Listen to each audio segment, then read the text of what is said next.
Bonsoir. Bonsoir. Ben, très content de vous voir là, c'est sympa. Alors on s'exporte, vous avez vu, on vient jusqu'à Manille. C'est extraordinaire. Voilà, ce soir, on va vous lire des extraits d'une œuvre d'Italo Calvino. Alors, je ne sais pas si vous connaissez Italo Calvino, c'est un grand auteur italien du XXe siècle. Il est né en 23, il est mort en 84 ou 85. Donc c'est vraiment un auteur du XXe siècle. Son œuvre a trois influences majeures. D'abord, le néoréalisme. Il est italien et on connaît le cinéma néoréaliste, mais il y avait aussi une littérature néoréaliste. Il a été d'ailleurs un des créateurs, un des théoriciens du néoréalisme en littérature. C'est la première influence. La deuxième, c'est les fables. Il était passionné de fables, d'allégories. Et il a une trilogie qui s'appelle Nos ancêtres, qui est particulièrement influencée par les fables et les allégories. C'est Le Vicomte Pourfendu, une de ses œuvres. C'est aussi Le Baron Perché, que vous avez peut-être tous lu, ce gamin qui s'exile en haut d'un arbre et qui passe toute sa vie, quasiment, et Le Chevalier inexistant. Troisième influence chez ce monsieur qui est venu vivre après l'Italie et après d'ailleurs être né à Cuba, il est venu vivre à Paris. Il a rencontré un certain nombre de personnes, dont Queneau, et il est rentré à l'Oulipo.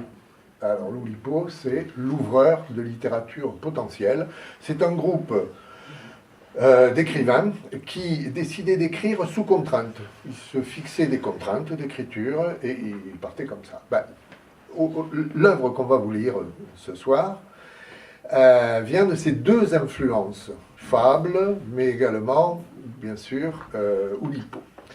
Ça s'appelle Les villes invisibles. Alors, les villes invisibles, c'est quoi? C'est le récit d'un dialogue, d'une relation entre Marco Polo et l'empereur mongol Kublai Khan. Kublai Khan, c'était le petit-fils de Gengis Khan, d'accord, 13e siècle.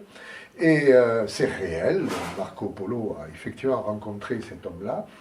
Et il a été un temps ambassadeur, et là l'œuvre raconte ses ambassades, le fait qu'il allait à travers le royaume immense, le royaume mongol, visiter les villes, et il revenait, comme les autres ambassadeurs, raconter ce qu'il avait vu. Et puis certains s'étaient ramenés aussi les impôts au Grand Khan. Voilà. L'histoire a une base vraie, puisque effectivement Kublai Khan a accueilli pendant 17 ans Marco Polo dans son palais. Mais par contre, l'histoire, les récits que fait Marco Polo sont totalement imaginaires. C'est pour ça que ça s'appelle les villes invisibles.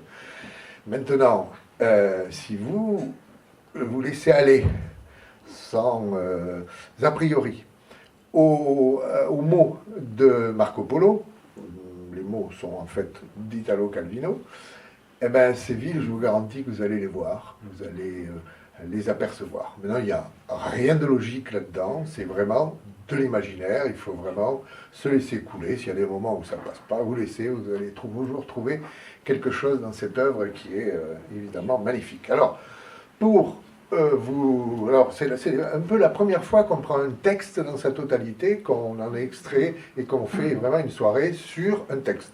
Donc voilà, c'est une innovation pour nous. Pendant la narration, il y a de temps en temps des dialogues entre Marco Polo et Kublai Khan. Alors, pour ces dialogues qui se feront ici, je vous présente Kublai Khan, qui est là, empereur mongol.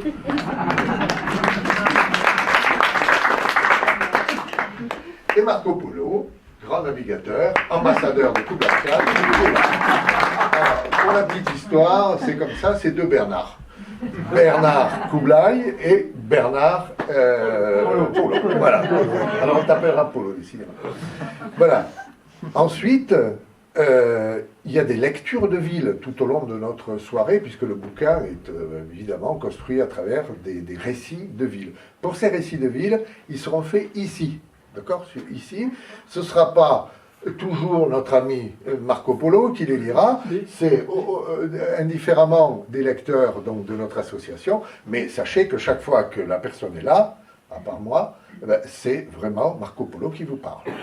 D'accord? Très clair. Ça vous va? Oui. On démarre le camion alors. Allez. Il n'est pas dit que Kublai Khan croit à tout ce que Marco Polo lui raconte quand il lui décrit les villes qu'il a visitées dans le cours de ses ambassades.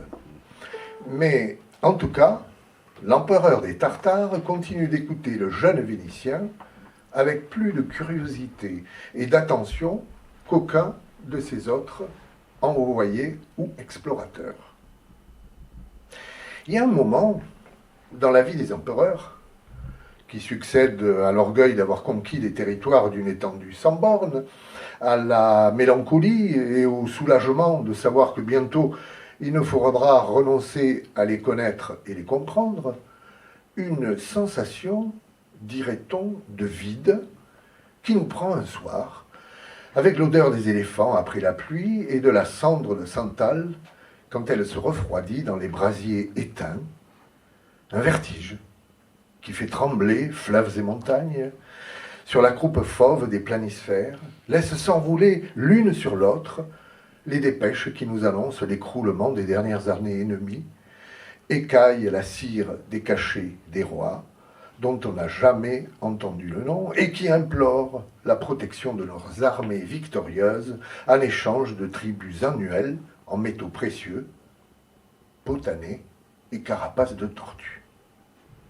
C'est le moment de désespoir où l'on découvre que cet empire, qui nous avait paru la somme de toutes les merveilles, n'est en réalité qu'une débâcle sans fin ni forme, que sa corruption est trop évidemment gangréneuse pour que notre sceptre puisse y apporter remède, que la victoire sur les souverains adverses nous a rendus les héritiers de leur écroulement.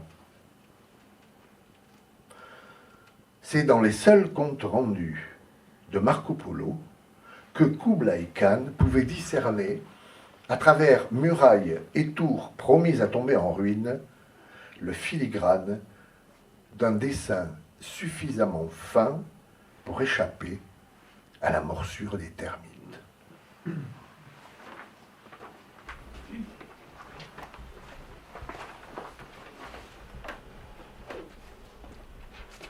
Il vient à l'homme qui chevauche longtemps au travers de terres sauvages le désir d'une ville.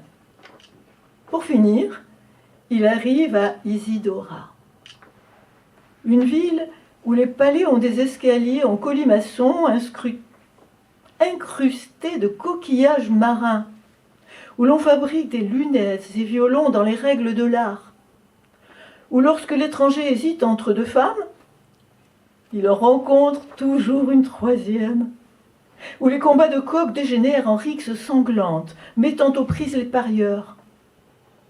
C'est à tout cela qu'il pensait quand il avait le désir d'une ville. Isidora est donc la ville de ses rêves, à une différence près. Dans son rêve, la ville le comprenait lui-même, jeune. Il parvient à Isidora à un âge avancé. Il y a sur la place le petit mur des vieux qui regardent passer la jeunesse. Lui-même y est assis. Parmi les autres, les désirs sont déjà des souvenirs.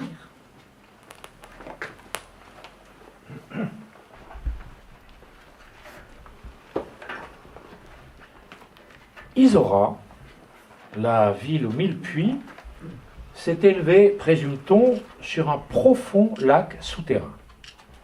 Partout où ses habitants, creusant dans la terre de longs trous verticaux, ont réussi à trouver de l'eau, jusque-là et pas plus loin, la ville s'est étendue. Son périmètre verdoyant répète celui des rives obscures du lac enseveli, un paysage invisible et la condition du paysage visible. Tout ce qui se meut au soleil y est poussé par l'eau qui bat, enfermée sous le ciel calcaire de la roche. Par voie de conséquence, deux sortes de religions ont cours à Isora.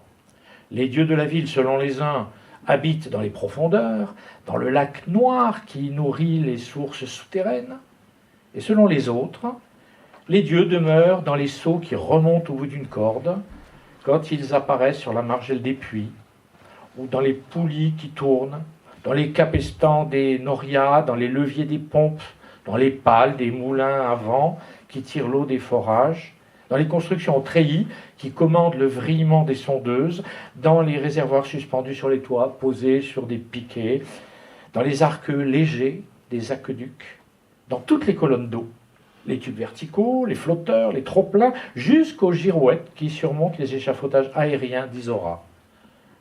Toute une ville qui pousse vers le haut.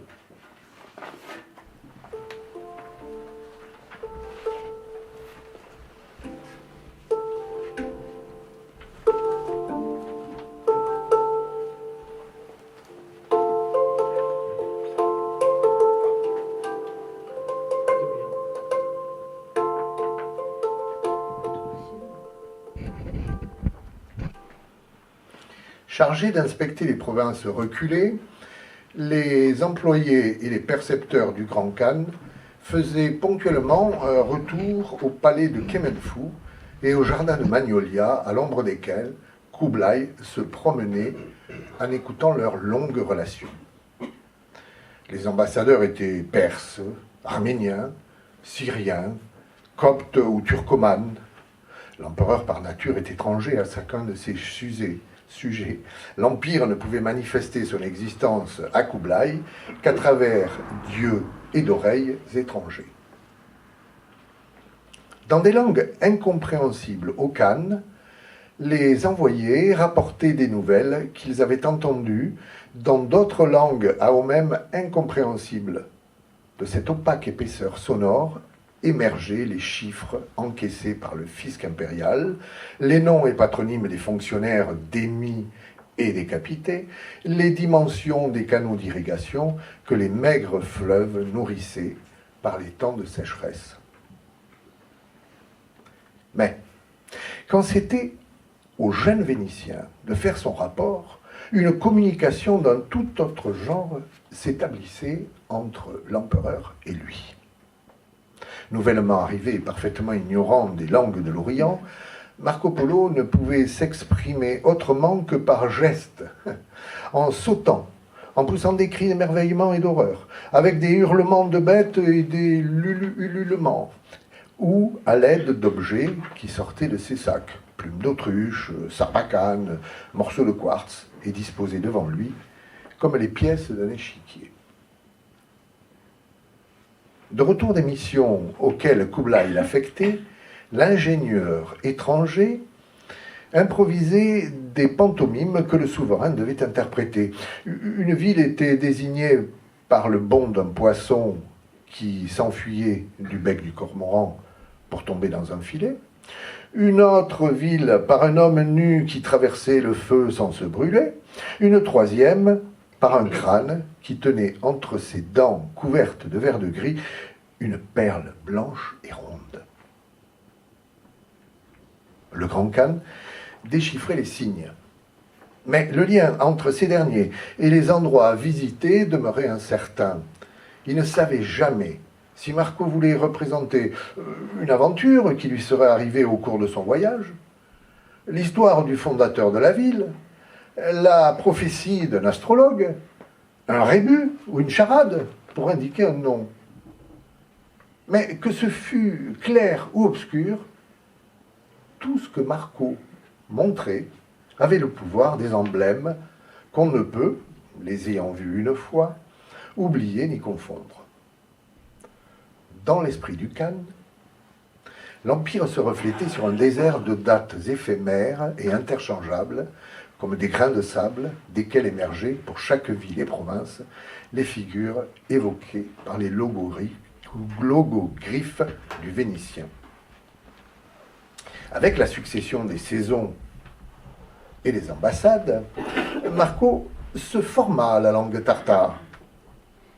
Ses récits étaient maintenant les plus précis et minutieux que le Grand Khan pût désirer, et il n'y avait question ou curiosité à laquelle il ne répondit. Les autres ambassadeurs m'informent de famine, de concussion, de complot, ou bien ils me signalent des mines de turquoise nouvellement découvertes. des prix avantageux sur les pots de martre, des propositions de fourniture de lames démasquinées. Et toi? Tu reviens de pays autrement lointains et tout ce que tu sais me dire, ce sont les pensées qui viennent à tout, qui viennent à celui qui prend le frais le soir, assis sur le seuil de sa maison. À quoi te sert alors de tellement voyager? Marco Polo imaginait qu'il répondait, ou bien Kublai imaginait cette réponse, que plus il se perdait dans les quartiers inconnus des villes lointaines, mieux il comprenait les autres villes qu'il avait traversées pour arriver jusque-là. Et il reparcourait les étapes de ses voyages, et il apprenait à connaître le port d'où il avait levé l'ancre, et les lieux familiers de sa jeunesse, et les alentours de sa maison, et un compièglio de Venise où il courait quand il était enfant. À ce moment, Kublai Khan l'interrompait, ou bien il imaginait de l'interrompre, ou encore Marco Polo imaginait qu'il était interrompu par une question du genre Est-ce que tu avances toujours avec la tête tournée en arrière? ou bien, Ce que tu vois, est-il toujours derrière toi? ou mieux. Ton voyage se déroule-t-il seulement dans le passé? Tout cela afin que Marco puisse expliquer, ou s'imaginer expliquer, ou être imaginé expliquer, ou finalement réussir à s'expliquer lui-même que ce qu'il cherchait était toujours quelque chose en avant de lui. Et même s'il s'agissait du passé, c'était un passé qui se modifiait à mesure qu'il avançait dans son voyage. Parce que le passé du voyageur change selon l'itinéraire parcouru. Et nous ne disons pas le passé proche, auquel chaque jour qui passe ajoute un autre jour, mais le passé le plus lointain. Quand il arrive dans une nouvelle ville, le voyageur retrouve une part de son passé dont il ne savait plus qu'il la possédait. L'étrangeté de ce que tu n'es plus ou ne possèdes plus t'attend au passage dans les lieux étrangers et jamais possédés.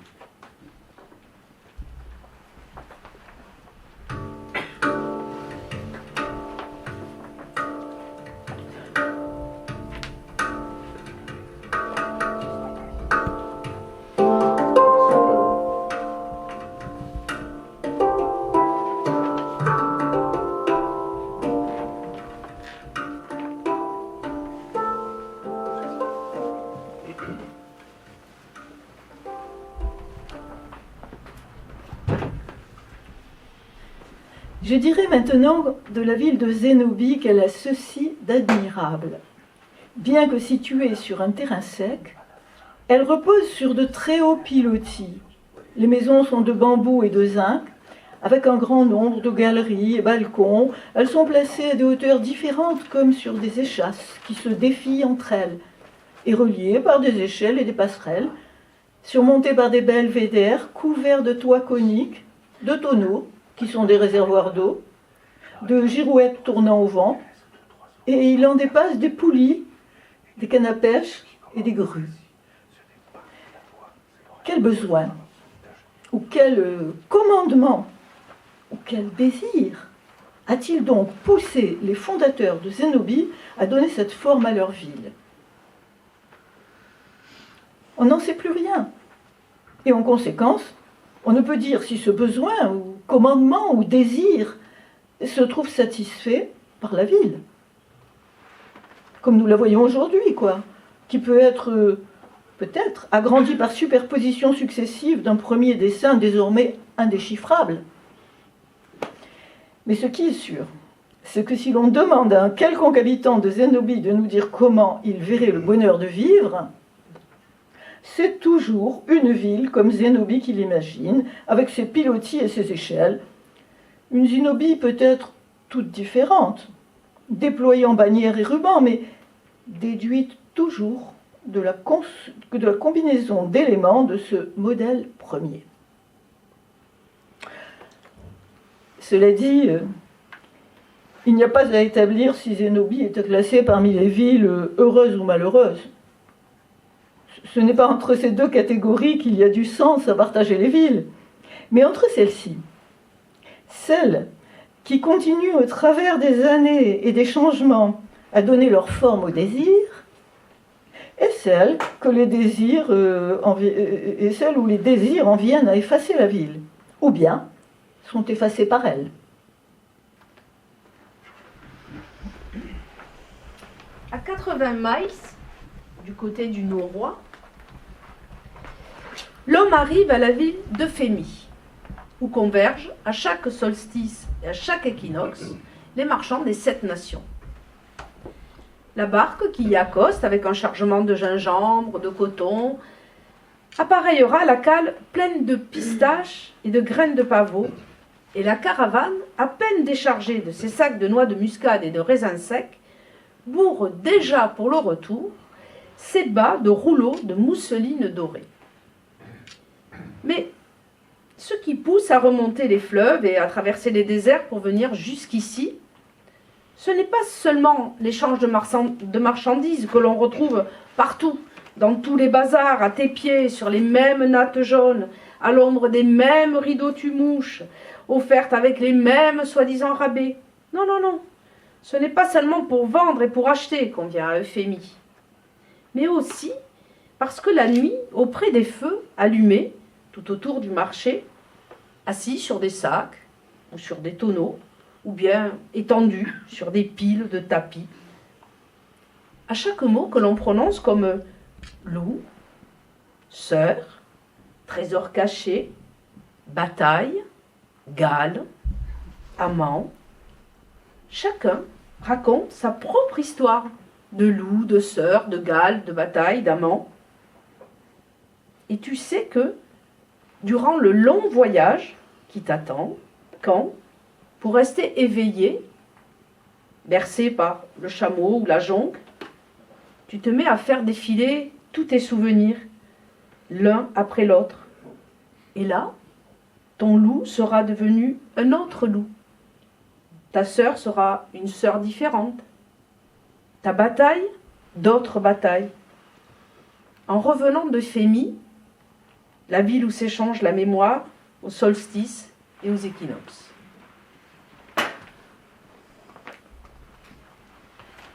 Kublai Khan s'en était aperçu. Les villes de Marco Polo se ressemblaient. Comme si le passage de l'une à l'autre n'eût pas impliqué un voyage, mais un échange d'éléments.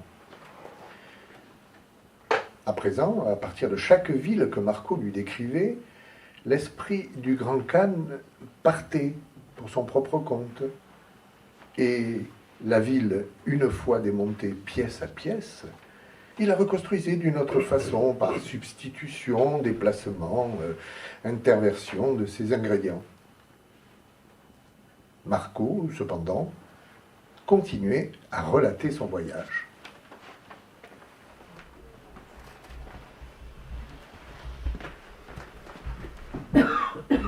Au centre de Fedora, métropole de pierre grise, il y a un palais de métal avec une boule de verre dans chaque salle. Et si l'on regarde dans ces boules, on y voit chaque fois une ville bleue qui est la maquette d'une autre Fedora. Ce sont les formes que la ville aurait pu prendre si, pour une raison ou une autre, elle n'était devenue telle qu'aujourd'hui nous la voyons. À chaque époque, il y eut quelqu'un, pour regardant Fedora comme elle était alors, imaginer comment en faire la ville idéale. Mais alors même qu'il en construisait en miniature la maquette, déjà Fedora n'était plus ce qu'elle était au début. Et ce qui avait été, jusqu'à la veille, l'un de ses avenirs possibles, n'était plus désormais qu'un jouet dans une boule de verre. Fedora, à présent, avec ses boules de verre, possède son musée. Tous ses habitants le visitent, chacun y choisit la ville qui répond à ses désirs. Il la contemple et imagine qu'il se mire dans l'étang des Méduses, qui aurait dû recueillir les eaux du canal s'il n'avait été asséché. qu'il parcourt perché sur un baldaquin l'allée réservée aux éléphants, maintenant interdit dans la ville, qu'il glisse le long de la spirale du minaret en colimaçon, qu'il ne trouva plus le terrain d'où il devait surgir. Sur la carte de ton empire, au Grand Khan, il faut que la grande Fédora de pierre et les petites Fédoras dans leur sphère de verre trouvent également leur place. Non parce qu'elles seraient toutes réelles au même titre, mais parce qu'elles sont seulement supposées. L'une renferme ce qui est accepté comme nécessaire, alors que cela ne l'est pas encore. Les autres, ce qui est imaginé comme possible et ne l'est plus dans la minute qui suit.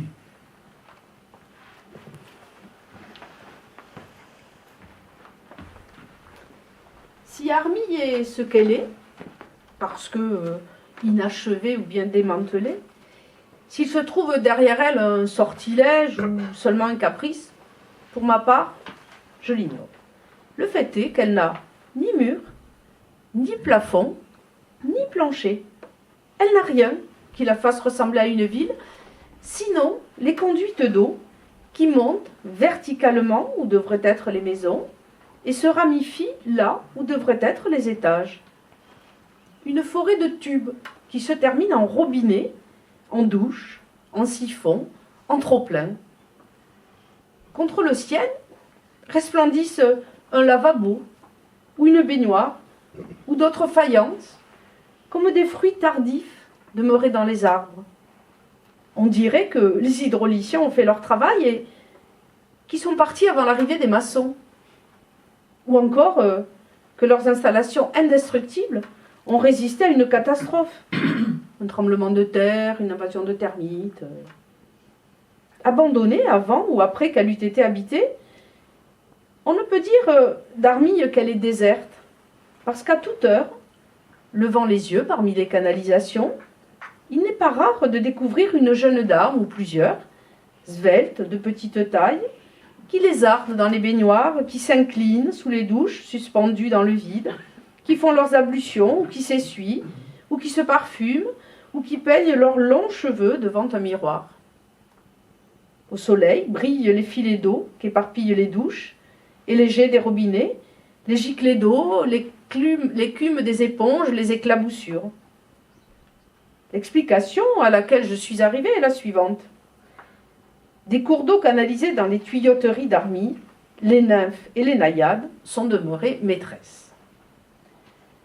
Habituées qu'elles étaient de remonter les veines souterraines, il aurait été facile de pénétrer de nouveau le règne aquatique, de s'échapper de ces sources multipliées, de trouver de nouveaux miroirs, de nouveaux jeux, de nouvelles façons de jouir de l'eau. Il se peut que leur invasion ait chassé les hommes.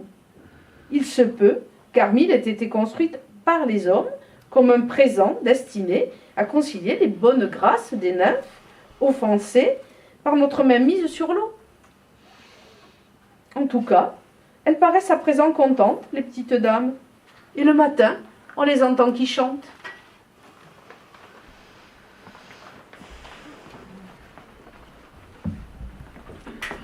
Ah, Chloé. Bon. Enfin, quand il s'est rien passé. À Chloé, une grande ville.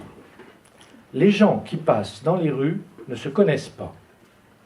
En se voyant, ils imaginent 1000 choses les uns sur les autres. Les rencontres qui pourraient se produire entre eux, les conversations, les surprises, les caresses, les coups de dents. Mais personne ne salue personne. Les regards se croisent un instant et aussitôt se fuient, cherchent d'autres regards, ne s'arrêtent pas.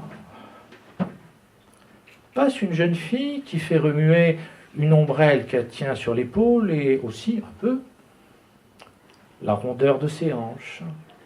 Passe une dame de noir vêtue qui exhibe toutes ses années, les yeux sous son voile inquiet et les lèvres qui tremblent. Passe un géant tatoué, un homme jeune, avec des cheveux blancs. Une naine, des sœurs jumelles habillées de corail. Entre eux, quelque chose court, un échange de regards, comme des lignes qui relient une figure à l'autre et dessinent des flèches, des étoiles, des triangles, jusqu'à ce que toutes les combinaisons, en un instant, soient épuisées. Et d'autres personnages entrent en scène. Un aveugle, avec un guépard enchaîné, une courtisane avec son éventail en plumes d'autruche, un éphèbe, une femme obèse. Ainsi, entre ceux qui par hasard se retrouvent ensemble à se protéger de la pluie sur les arcades, ou se pressent sous une tente du bazar, ou se sont arrêtés sur la place pour écouter l'orchestre, s'accomplissent rencontres, séductions, étreintes, orgies, sans que s'échange une parole, sans que bouge le petit doigt, et presque sans lever les yeux. Une vibration luxurieuse traverse continuellement, conte Chloé, la plus chaste des villes.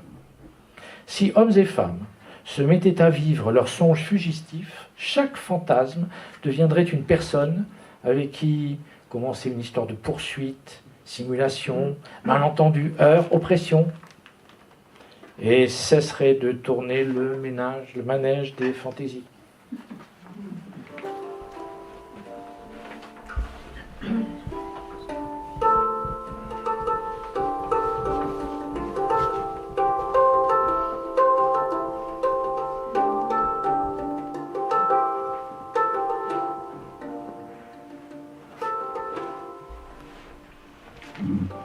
Au bout d'un moment, l'empereur n'écoutait plus Marco Polo. Il l'interrompait. À partir de maintenant, ce sera moi qui décrirai les villes et toi, tu vérifieras si elles existent et si elles sont bien telles que je les ai pensées. Le grand Khan rêvait d'une ville et il l'a décrit à Marco Polo. Le port est exposé au septentrion, à l'ombre. Les quais sont très hauts sur l'eau noire qui bat contre les bordages. Des escaliers de pierre rendus glissants par les algues y descendent. Des barques calfatées avec du goudron attendent au mouillage les partants qui s'attardent sur le quai à faire leurs adieux aux familles. Les adieux se font en silence, mais avec des larmes. Il fait froid. Tous ont la tête enveloppée de châles. Un rappel à l'ordre du passeur coupe court aux atermoiements. Le voyageur se blottit à la proue. Il s'éloigne en regardant le groupe de ceux qui restent. Déjà, on ne distingue plus les lignes du rivage. Il y a de la brume. La barque accoste un bâtiment à l'ancre. Une silhouette rapetissée monte l'échelle. Elle disparaît. On l'entend qui remonte la chaîne rouillée frottant contre l'écubier. Ceux qui restent se penchent sur les glacis. Au-dessus du brisant du quai pour suivre des yeux le navire jusqu'à ce qu'il double le cap. Une dernière fois, ils agitent un chiffon blanc. Mets-toi en route, explore toutes les côtes et trouve cette ville. Puis, reviens me dire si mon rêve correspond à la réalité. Excuse-moi, Seigneur, il n'y a pas de doute, tôt ou tard, je quitterai ce môle, mais je ne reviendrai pas pour t'en rendre compte. La ville existe, et elle n'a qu'un secret. Elle ne connaît que les départs. Elle ne connaît pas de retour. À partir de maintenant, ce sera moi qui décrirai les villes, avait dit le Khan. Et toi, dans tes voyages, tu vérifieras si elles existent. Mais les villes que Marco Polo visitait étaient toujours différentes de celles que l'empereur imaginait.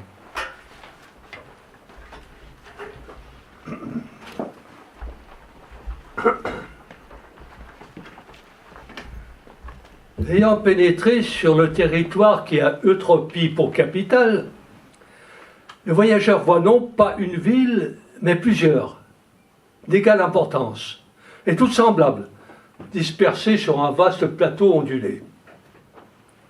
Eutropie n'est pas une, mais l'ensemble de ces villes. Une seule est habitée. Le jour où les habitants d'Eutropie se sentent accablés de fatigue, et que plus personne ne supporte son métier, ses parents, sa maison et sa vie, les dettes, les gens à saluer ou qui vous saluent, alors toute la population décide de déménager dans la ville voisine qui est là à attendre, toute vide et comme neuve, où chacun prendra un autre métier, une autre femme, verra en ouvrant sa fenêtre un autre paysage, passera ses soirées à d'autres passe-temps, amitié, médisance. Ainsi, la vie se renouvelle de déménagement en ménagement dans des villes qui se présentent chacune par l'exposition ou la pente du terrain ou les cours d'eau un peu différemment. La société étant organisée sans grande différence de fortune ou d'autorité, les passages d'une fonction à l'autre se font sans trop de heurts. La variété est assurée par de multiples tâches, telles que dans l'espace d'une vie, il est rare que l'on revienne à un métier que l'on a déjà fait. Ainsi, la ville reprend sa vie, toujours la même, en se déplaçant vers le haut et le bas sur son échiquier vide. Les habitants recommencent à jouer les mêmes scènes, par des distributions nouvelles. Ils redisent les mêmes répliques avec des accents combinés autrement. Ils ouvrent grande leur bouche à tour de rôle, en bâillements égaux. Seule de toutes les villes de l'Empire, Eutropie perdure identique à elle-même. Mercure, dieu de l'inconstance, à qui la ville est consacrée, accomplit ce miracle ambigu.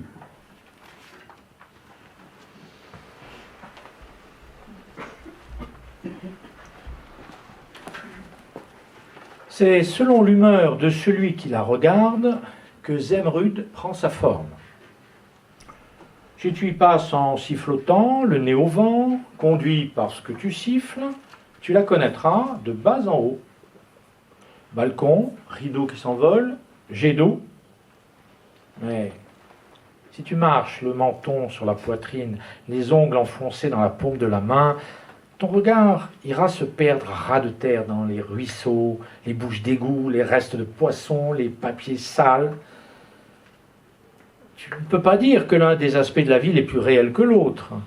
Pourtant, tu entends parler de la Zemrud d'en haut, surtout par ceux qui se la rappellent pour s'être enfoncés dans la Zemrud d'en bas, parcourant tous les jours les mêmes morceaux de rue et retrouvant le matin la mauvaise humeur de la veille collée au pied des murs. Pour tous vient tôt ou tard le jour où ils abaissent le regard en suivant les gouttières et ne parviennent plus à le détacher du pavé.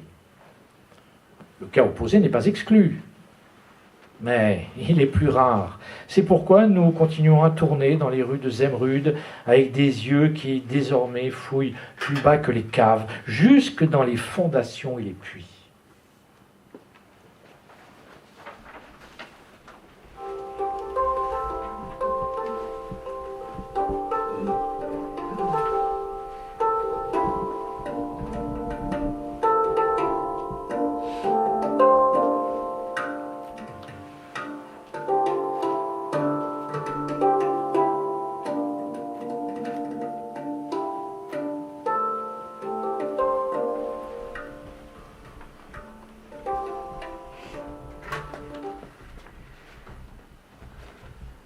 Si vous voulez me croire, très bien. Je dirai maintenant comment est faite Octavie. Octavie, ville toile d'araignée. Il y a un précipice entre deux montagnes escarpées. La ville est au-dessus du vide, attachée aux deux crêtes par des cordes, des chaînes et des passerelles. On marche sur des traverses de bois en faisant attention de ne pas mettre les pieds dans les intervalles. Ou encore on s'agrippe aux mailles d'un filet de chambre. En dessous, il n'y a rien pendant des centaines et des centaines de mètres. Un nuage circule. Plus bas, on aperçoit le fond du Ravat. Telle est la base de la ville. Un filet qui sert de lieu de passage et de support. Tout le reste, au lieu de s'élever par-dessus, est pendu en dessous. Échelle de corde, hamac, maison en forme de sac, porte-manteau, terrasse semblable à des nacelles, outre pour le haut, bec de gaz, tourne-broche, panier suspendu à des ficelles, monte-charge, douche. Pour les jeux, trapèze et anneaux, téléphérique, lampadaire, vase de plantes au feuillage qui pendent. Suspendu au-dessus de l'abîme, la vie des habitants d'Octavie est moins certaine que dans d'autres villes. Ils savent que la résistance de leur filet a une limite.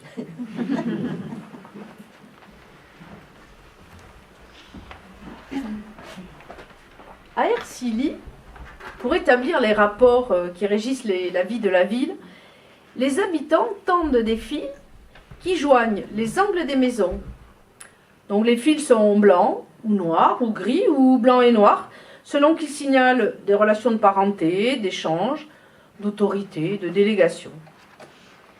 Et quand les fils sont devenus tellement nombreux qu'on ne peut plus passer au travers, les habitants s'en vont. Les maisons sont démontées, et il ne reste plus que les fils et leurs supports. Du flanc d'une montagne où ils campent avec leurs meubles, les émigrés d'Ercilly regardent l'enchevêtrement de fils tendus et de piquets qui s'élèvent dans la plaine. C'est là, toujours, la ville d'Ercilly, et eux-mêmes ne sont rien. Ils réédifient Ercilly ailleurs. Avec des fils, ils tissent une figure semblable, qu'ils voudraient encore plus compliquée et en même temps plus régulière que l'autre. Et puis, ils l'abandonnent et se transportent encore plus loin, eux-mêmes et leurs maisons. Ainsi, en voyageant sur le territoire d'Ercilly, tu rencontres les ruines de villes abandonnées, sans les murs qui, eux, ne durent pas, sans les os des morts que le vent a chassés et fait rouler au loin, des toiles d'araignées de rapports enchevêtrés qui cherchent une forme.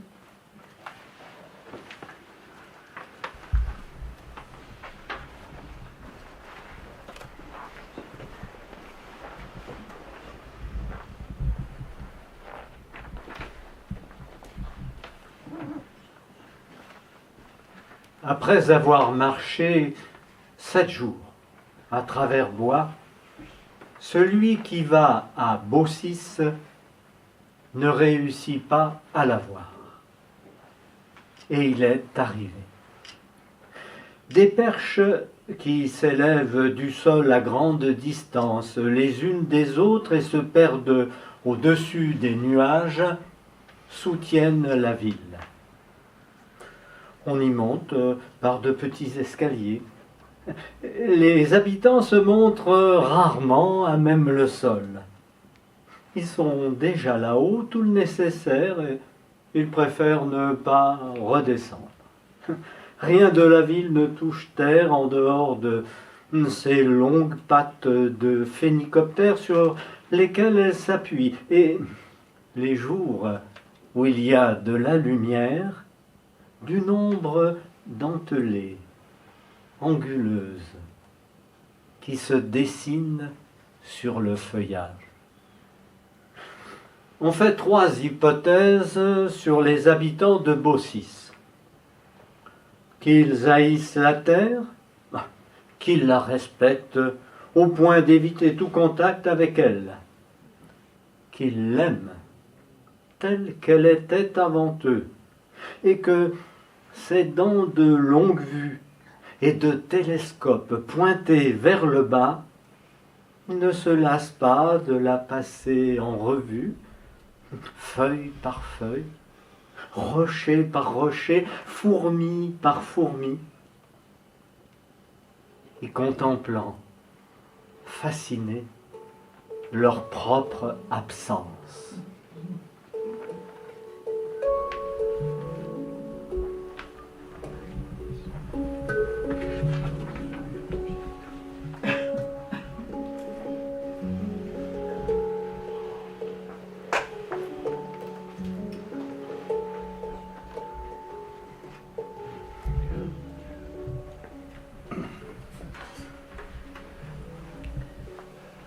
parle-moi d'une autre ville, insistait le Khan.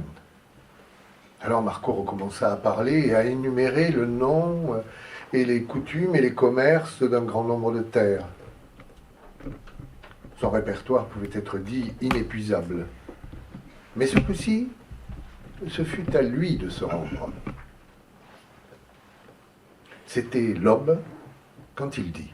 Sire, désormais je t'ai parlé de toutes les villes que je connais. Il en reste une dont tu ne me parles jamais. Venise. Ah, chaque fois que je fais la description d'une ville, je dis quelque chose de Venise. Quand je t'interroge sur d'autres villes, je veux t'entendre parler d'elle. Et de Venise quand je t'interroge sur Venise. Ah, peut-être Venise, ai-je peur de la perdre tout en une fois si j'en parle, ou peut-être, parlant d'autres villes, ai-je déjà perdu peu à peu.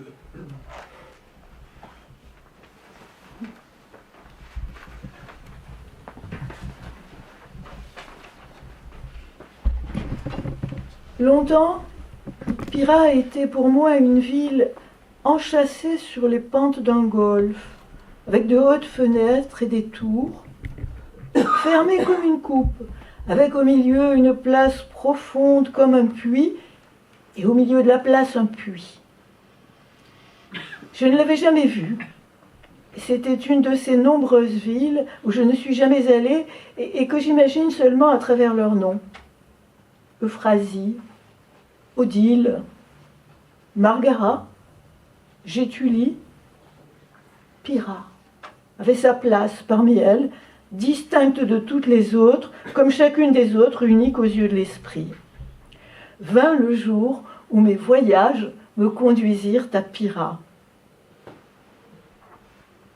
À peine y avais-je mis les pieds que tout ce que j'imaginais était oublié. Pyrrha était devenue ce qu'est Pyrrha. Et je croyais avoir toujours su que de la ville, on ne voit pas la mer, cachée par une dune sur la côte basse et ondulée, que les rues sont longues et droites, que les maisons sont groupées de loin en loin, qu'elles ne sont pas hautes et que les séparent des dépôts de bois de charpente et des scieries, que le vent fait tourner les moulins des pompes hydrauliques. Désormais, le nom de Pyrrha me remet en esprit cette vue, cette lumière, ce bourdonnement, cet air dans lequel vole une poussière jaune. Il est évident qu'il ne signifie et ne pouvait rien signifier d'autre que cela.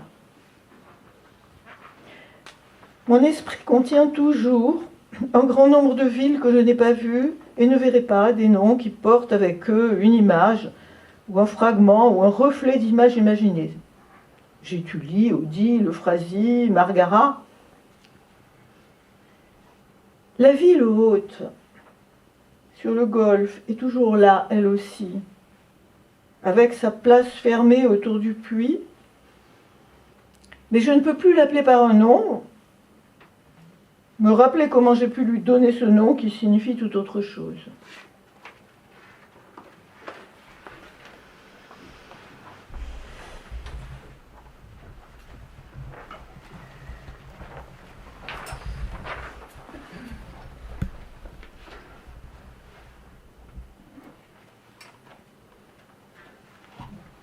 À Eudoxie, qui s'étend vers le haut et vers le bas, avec des ruelles tortueuses, des escaliers, des passages, des masures, on conserve un tapis dans lequel tu peux contempler la véritable forme de la ville. À première vue, rien ne paraît moins ressembler à Eudoxie que le dessin du tapis, fait de figures symétriques qui répètent leurs motifs le long de lignes droites ou circulaires, tressés à coups d'aiguille en couleurs éclatantes, dont tu peux suivre la trame alternée tout le long de l'ouvrage. Mais si tu t'arrêtes pour observer attentivement. Tu te persuades qu'à chaque point du tapis correspond un point de la ville, et que tout ce que contient la ville est compris dans le dessin. Les choses y étant placées selon leur rapport véritable, lesquels échappent à ton œil distrait par le va-et-vient, le grouillement, la cohue. Toute la confusion d'eudoxie, les braiements des mulets, les taches de noir de fumée, l'odeur de poisson, c'est ce qui t'apparaît dans la vision partielle que tu en retiens.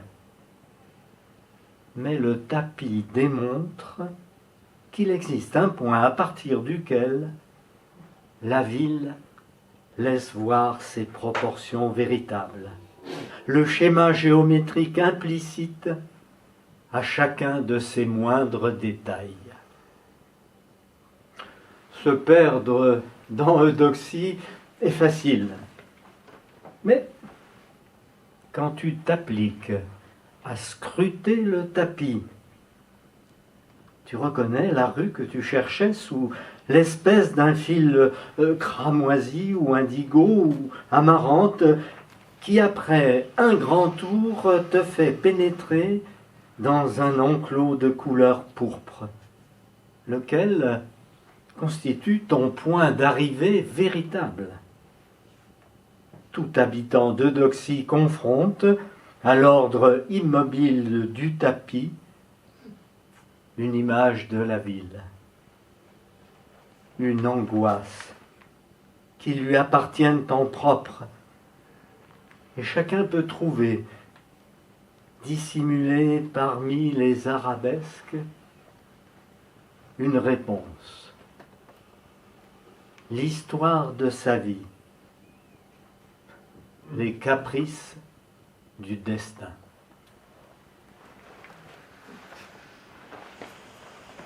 Le grand Khan, toujours à l'affût, sursautait dans son hamac chaque fois qu'il percevait dans le discours de Marco une inflexion nostalgique.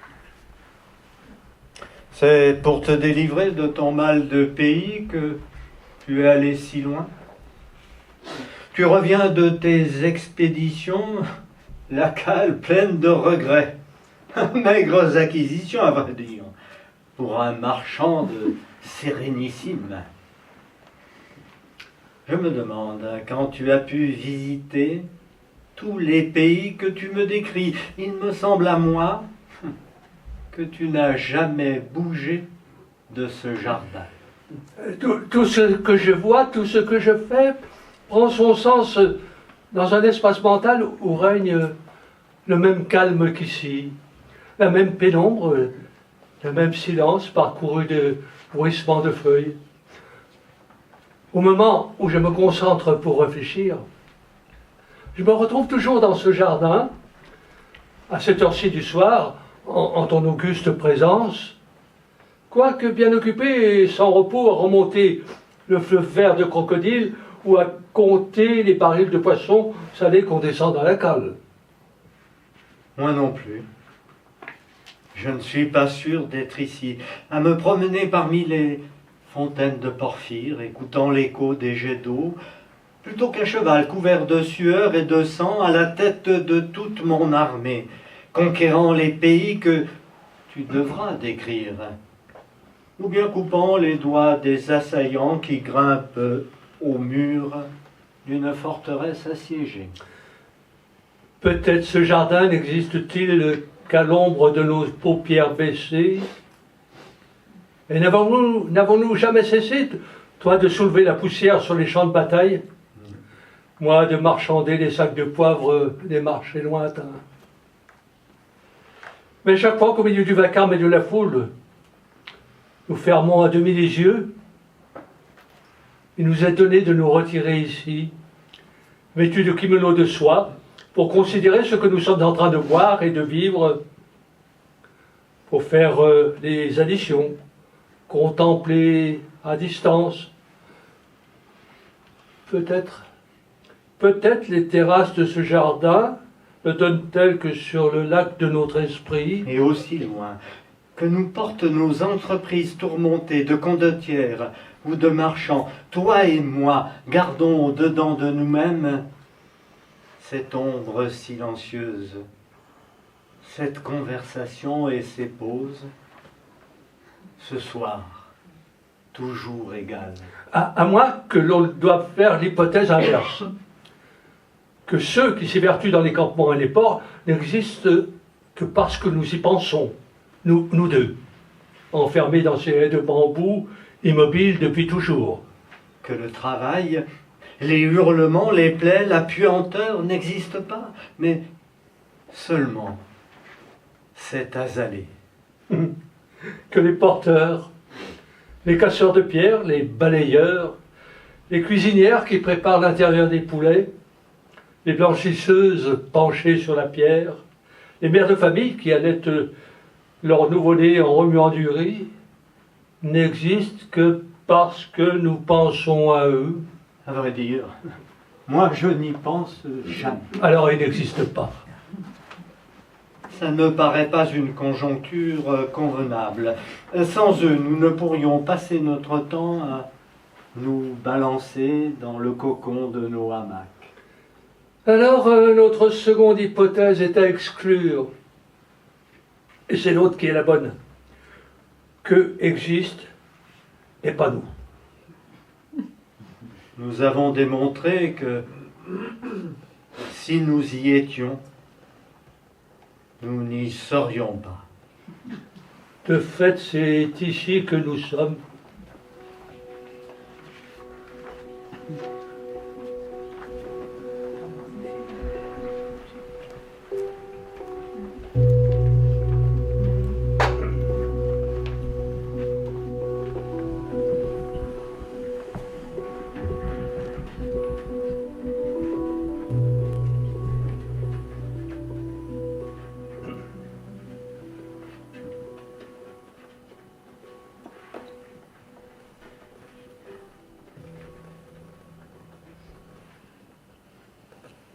Ce qui rend Argy différente des autres villes, c'est qu'elle a de la terre à la place de l'air.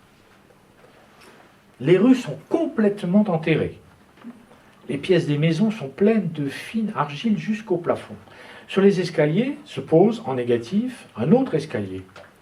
Sur les toits pèsent des couches de terrain rocheux en guise de ciel avec ses nuages. Nous ne savons pas si les habitants parviennent à se déplacer dans la ville en élargissant les galeries creusées par les vers ou les fissures par où s'insinuent les racines. L'humidité défait les corps et ne leur laisse que peu de force. Ils doivent rester immobiles et allongés. D'ailleurs, il fait noir. D'Argy, du dessus, où nous sommes, on ne voit rien. Il y en a qui disent c'est là, en dessous. Il faut bien les croire. Les lieux sont déserts. La nuit, en collant l'oreille contre le sol, on entend quelquefois une porte qui bat.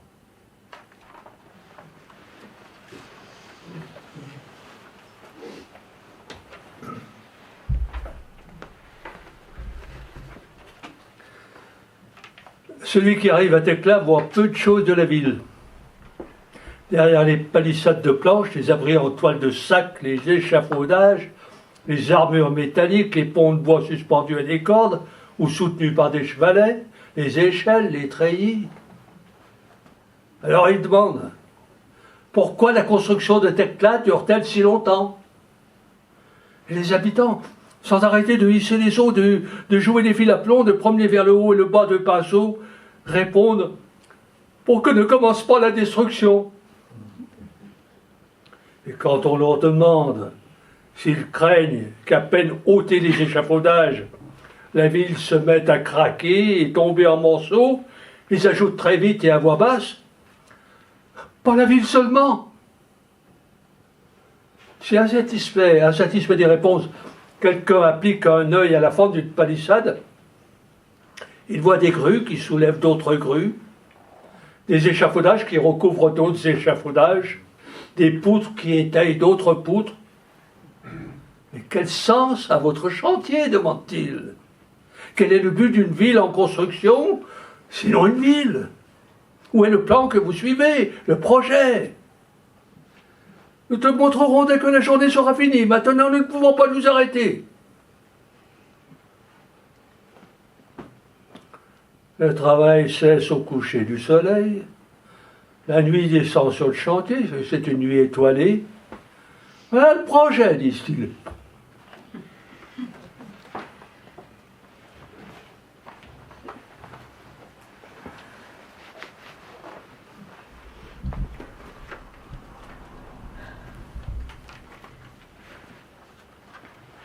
Appelés à dicter des normes pour la fondation de Périncie, les astronomes définirent le lieu et le jour selon la position des étoiles, tracèrent les lignes entrecroisées du Decumanus et du Cardo, orientées d'après le cours du soleil selon l'un et l'autre selon les 12 maisons du zodiaque, de telle sorte que chaque temple et chaque quartier reçoivent des constellations opportunes le juste influx.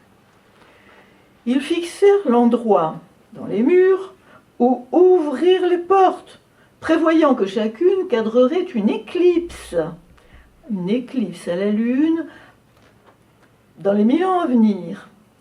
Périncie, assurèrent-ils, allait refléter l'harmonie du firmament, la raison naturelle et la grâce des dieux allaient donner forme au destin de ses habitants. Périncie fut édifiée précisément selon les calculs des astronomes. Des peuples divers vinrent la peupler. La première génération née à Périncie commença de grandir entre ses murs.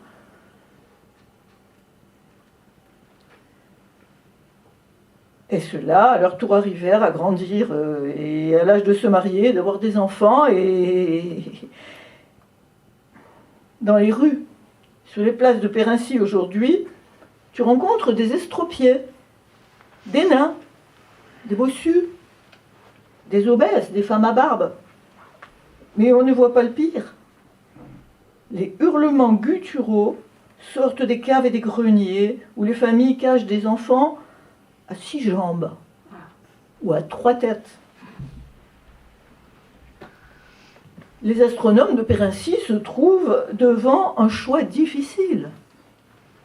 Ou bien admettre que leurs calculs sont faux, que leurs chiffres échouent à décrire le ciel, ou bien révéler que l'ordre divin, c'est précisément celui que reflète la ville des monstres.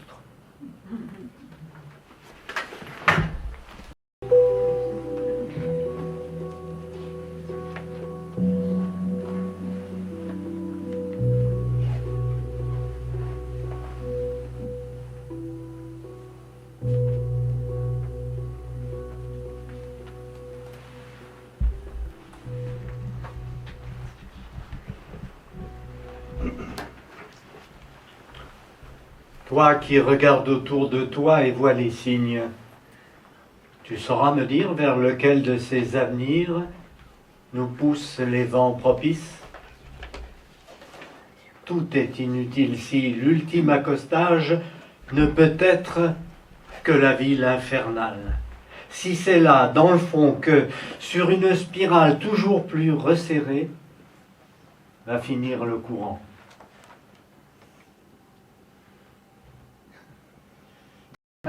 Répéteras-tu à ton peuple les mêmes récits que tu me fais?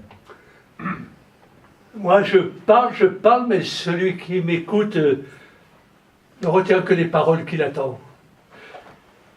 Une chose est la description du monde à laquelle tu prêtes une oreille bienveillante. Une autre, celle qui fera le tour des approtements de débardeurs et gondoliers sur les fondamentaux de ma maison le jour de mon retour.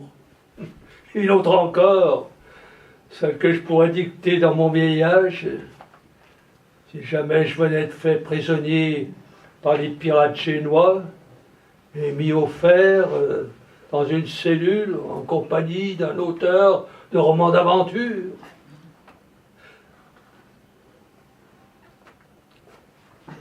Ce qui commande au récit, ce n'est pas la voix, c'est l'oreille.